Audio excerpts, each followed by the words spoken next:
And joining me this evening is Destiny Church leader Brian Tamaki. Brian, good evening to you and thanks for your time. Good evening, Chris. Glad to be with you. Brian, why do you believe police decided to drop all the charges against you? Well, they got to the point where our evidence was so insurmountable as far as I'm concerned when it got to the two commissioners' testimony. Well, it wasn't a guess, it was their testimony. So that's Commissioner Andrew Costa and Deputy Commissioner Wally Homaha. And I recorded our session that we had, and that was before the 2nd of October, the first protest meeting was to take place. We're on level 4, and I think Auckland had been wrapped around with some borders for some 5 to 6 weeks. So she was a fairly volatile time.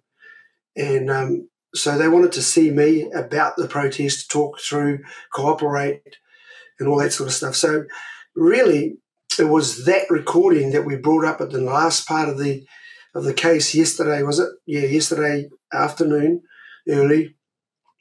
And when the prosecution played that live recording before the judge and us, you could see them slump in their seats, literally, physically slump. Heads went down. Even the judge down at the prosecution, like, do you really want them to carry on with this recording? Because we stopped for a while there and had a pause because we said we have some more coming. and a little bit in, we started, and then she called for a break.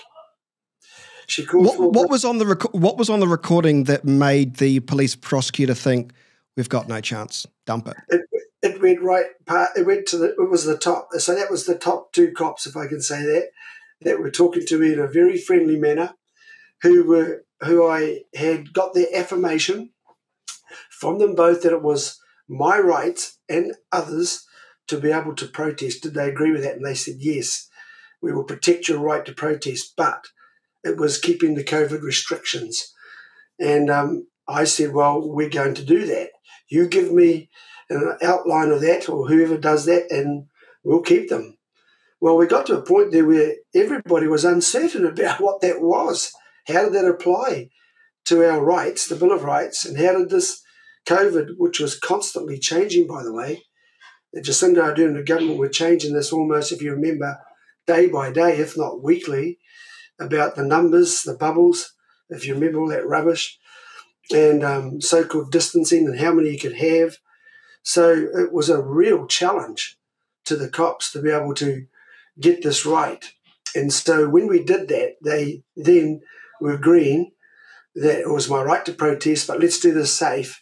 So I think that's where the prosecution and the judge started to really slump a bit, because they came our way to really assist us. So they were both saying then, by this time, if we go out to protest, let's make it safe and keep the COVID rules. And I said, well, that's what we're here for. I'm not a lawbreaker. And, we got on talking, and I think the recording's out just later on this evening. So from that, they could see that the top two policemen were actually advocating for our rights and helping us to actually get out there, which, really started to turn. And then we came back on the witness stand, was Jenny Marshall, and said that after Brian had that, he had a call the next day from a top political caucus member from the Labour Party caucus cabinet, that was wanting to come, and he wanted to come and talk to me as well. So we ended up that was Willie Jackson? That was Willie Jackson for a start, but there are a lot more, and they've all been named as well. So that's out this evening. There's a heap of them. And I've put their names up on public. That's coming up. And what they were saying was all recorded. The emails that were now going between police and politicians in Parliament, we had those OIA, but they redacted their names. But we definitely got onto them in the end and actually got video footage of some of their comments they were making. So that's all going up online. I'm not holding nothing back. Brian, so what you're suggesting is there was major political influence in a police operation. I mean, I hate to use that C word, but that to me sounds like political corruption.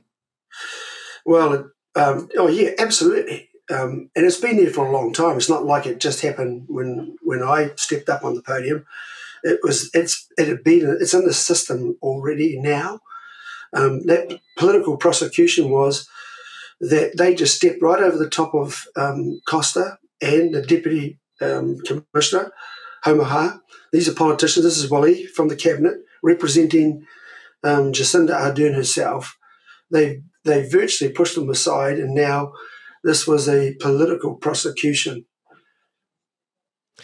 That's serious stuff. Brian, why have you decided to go public with the names and the information and those who were involved in this? I mean, obviously you've spent the best part of 3 years dealing with this. Is this kind of to make you feel more vindicated, or what? What's behind this? No, when I had that meeting with them, they asked that we'd keep it confidential to ourselves, and I said, well, yes, if you're going to assist us and help us get through this, then fine. But what happened was that after the political interference came and started to do the work of the police, I took umbrage to this, because what was a great meeting and the promises I got from the two top commissioners was broken after they allowed these guys to lay charges on me almost before the protest happened. They had it planned that I was going to be arrested and taken out of the protest movement and to censor me online. So in doing that, I felt that was very unintegral. So I held this for 3 years in integrity to that till I got to court. And even then I had to wait for the right time, and that my lawyer would allow me to have that play, because I was pestering right from the beginning. I said, I've got damning evidence that will expose the whole political corruption that was involved in my charge at the beginning of that, and also my imprisonment for 10 days was also said by the judge in her account of the law illegal. Oh, that's right. I've got you went to prison for 10 days. Yeah. How was that experience, by the way? Not nice, because they put me in solitary confinement. And solitary confinement is 4 walls. It's about it. Very hard concrete material. You got a tin bed with a thin mattress and a tin toilet, and there's no natural light. You're locked up. It's very semi-dark, and that was my lot. I didn't go mix in the main stream of the prisoners. Most of the inmates knew I was there, by the way. Funny how news travelled, and 3 of the top wings, where the worst of the worst are, wanted to host me. and put that, why were you put in? Did you ever find out why you were put in solitary confinement? Yeah, well, before I left to go into Mount Eden, you pass from Central Auckland Police Station, goes through some doors, so it passes from the police to corrections. At the bottom there, they asked me whether I wanted to go mainstream or have some sort of private thing because of some reason. I said, no, I'll go in with the boys, I said. They looked at me. I said, no, I'm fine going into the main. Well, when I got up there, and the processing took 2 or 3 hours, they took me into a room with 2 or 3 of them, and the guy in the middle told me I was not going into the mainstream prison part, that I'd be in isolation, solitary confinement. And they first said because of the possibility of my life being taken. I was a high-profile person, and some of these young ones in here are crazy, and it's to do with gang recruitment. Yeah. And so and the other reason he said that, we know that you're a pretty big influencer, Brian. We don't want you causing any riots. It's like, yeah. I thought you would have turned them to Jesus. They would have been welcoming that. By the way, what was the food like? We're getting off topic, but I want to know, what was the food like there for 10 days? The food is average. It's just Wheat Bix, 1 apple of fruit, and a yogurt. That's basically it, and it gives you a sandwich or 2 for lunch, and tea's a little bit of mince, and it's not supposed to be nice, Chris. Yeah, okay. I'll try and make a habit of not trying to go there. Brian, I do want to ask you this question you're known for expressing controversial views that often put you at odds with people, even people here in Really? Christchurch. You know this. But what I think's interesting, though, is during the pandemic, I think some of your strongest critics online actually came out in support of you, which I thought was an interesting or ironic situation. Now, why do you think that was? Well, I think common sense was in all of this last 6 to 8 years, common sense went out the door. And I think just making common sense common again has been a big step for me. And I might be a bit, forward in this, but common sense means that some things doesn't take a lot of thinking about.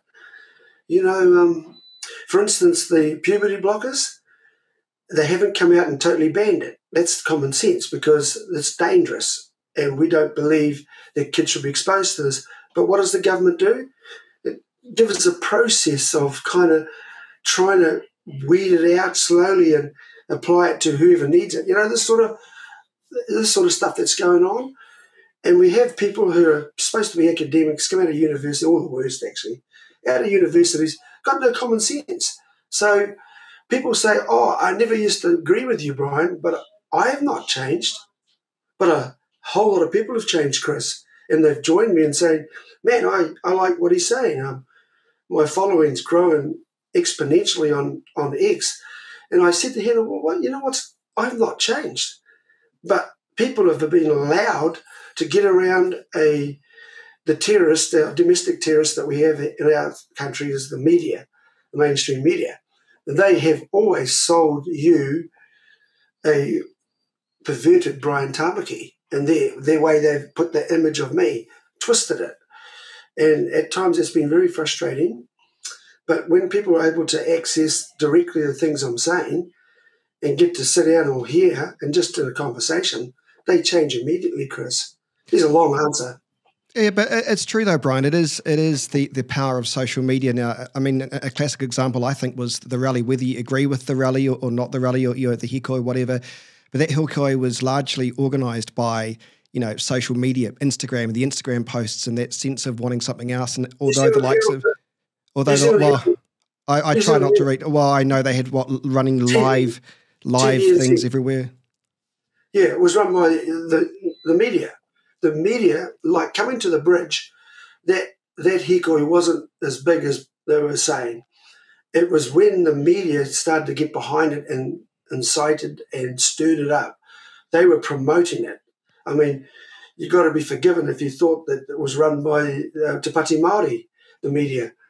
And that's what really did a lot of this shaking up. A lot of these people who turned up there were genuine in that hikoi. A lot of them, most of them didn't even know really what this was about. They just was general, the government's oppressing us. Māori are left out of things. That's not true. Both of those statements are not true. They're trying to rule over us and our sovereignty. We never ceded it. So there's a lot of things that was said, and these guys capitalised. Te Pāti Māori, John Tamahere, Willie Jackson, and the iwi leaders have always been planning to have a sovereign state, an outlaw nation. That's what they want. Well, that's true. That's true. I've got, I know of various conferences here in Christchurch where they say exactly that.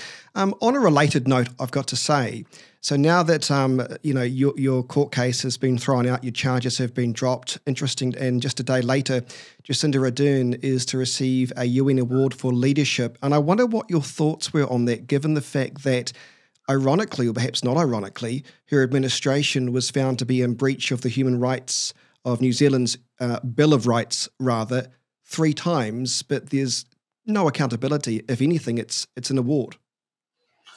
Well, it's like she's a protected criminal for some reason or other. She can walk away from this incredible mess and damage that she left on this country, and start picking up awards. First one being a Dame, and then going around the world speaking at major events and with who's who. I can't believe too that her right-hand man, Goebbels himself, that's Hipkins, the little fellow in Labour, is still allowed to be wandering around on the political stage, leading a major political party. That's weird. How does that happen? You know, I don't know what's wrong with our country and what the people really think about this, but we've allowed these people to get away with daylight robbery, blue murder, however you want to put it. They've got a lot to answer for, and yet it just seemed to be out of reach. I don't know why. Just finally, Brian, do you think that tide is turning? The social engineering, the way the media reports things, do you think there's a social change in the air or not? Yeah. Well, people like you, Chris, and others, and the people themselves, civil journalism, where it's now coming to the point where people no longer trust mainstream media. They'll slowly die. They'll die off, and pretty soon you'll see TVNZ and Radio New Zealand, also New Zealand Herald. They're going to drop off. These turkeys are bad news, and they take a huge part of the responsible for a huge part of the damage that's being done on this country. Is them, and the sooner they go, the better. So people like yourself, Chris, and other people who are online, for the people, doing interviews like this, real, letting us talk, so that people can hear the whole story or the truth. Often I don't get interviewed. Well, look what happened. That was a major landmark court case yesterday, meaning that now our Bill of Rights was front and centre. The right to protest now and any lockdowns, or any time this government tries to, exert any type of control on the people, you have a right to go out and stand up and speak up without them prosecuting or police threatening you. So there's a lot of things that came out of that. We have to really take notice now that these people don't want the people to live free. This didn't even appear. It wasn't even a mention of this on TV1 and TV3 of this landmark court case. They didn't mention it. So the head of these particular media outlets, they collude together. They've been doing it for a while. And they can just say, nah, we don't want anything that Brian Tamaki says. We don't want to see any good news on TV about him. Now, if I went to prison, I'd have been all over the front page of their papers and on the TV networks leading the news. Guaranteed. Mm. And we don't want that if you're only getting yogurt and mints throughout the day. Just finally, Brian, I've got to ask is, this has been going on, this court case and what have you, about 3 years. Are you exhausted by all this? Be honest, is this taken a mental toll on you, or has it just been one of those things where it's in the background? Do you know what I mean? It's true. I'd be, it has. I was fortunate, I'm blessed. I've been walking with the Lord for 45 years. And that's a while. And I've found God my refuge. I have a great relationship with Christ. And early hours of the morning, every morning just about, without fail, I have a cup of coffee with him. Sounds a bit strange to people.